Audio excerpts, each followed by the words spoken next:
When Elon Musk, using $44 billion of his own and others' capital, including that of foreign investors, purchased Twitter last month, he also acquired the company's long history of legal battles with federal regulators, most notably the FTC, or Federal Trade Commission.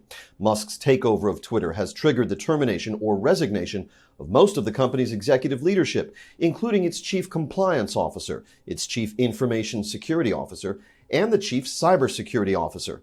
All this has stirred, quote, deep concern at the FTC, according to an agency spokesman who also warned, quote, no CEO or company is above the law, and companies must follow our consent decrees.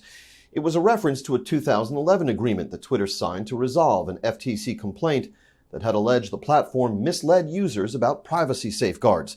That decree, still in effect, exposes Twitter to substantial financial penalties if it further misrepresents the privacy protections in place for Twitter users.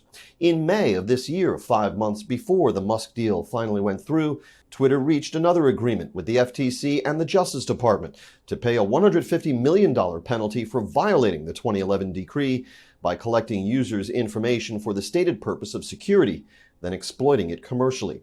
At his news conference Wednesday, President Biden was asked if he regards Elon Musk as a threat to national security who warrants federal investigation, a question the chief executive initially found amusing, before delivering an answer any CEO would find troubling.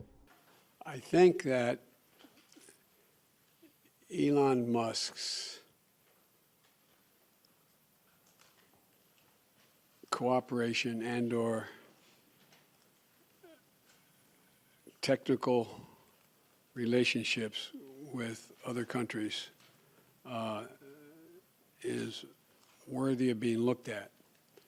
Whether or not he is doing anything inappropriate, I'm not suggesting that. I'm suggesting that it's worth being looked at. But that's all I'll say. President Biden has now touched down in the Red Sea resort of Sharm el-Sheikh, Egypt. There he is meeting with the Egyptian President Abdel Fattah el-Sisi, a major Mideast ally of the United States, before addressing the COP27 United Nations Climate Conference. The trip will also include a stop in Bali, Indonesia. There, for the first time since taking office, President Biden will meet face-to-face with Chinese President Xi Jinping.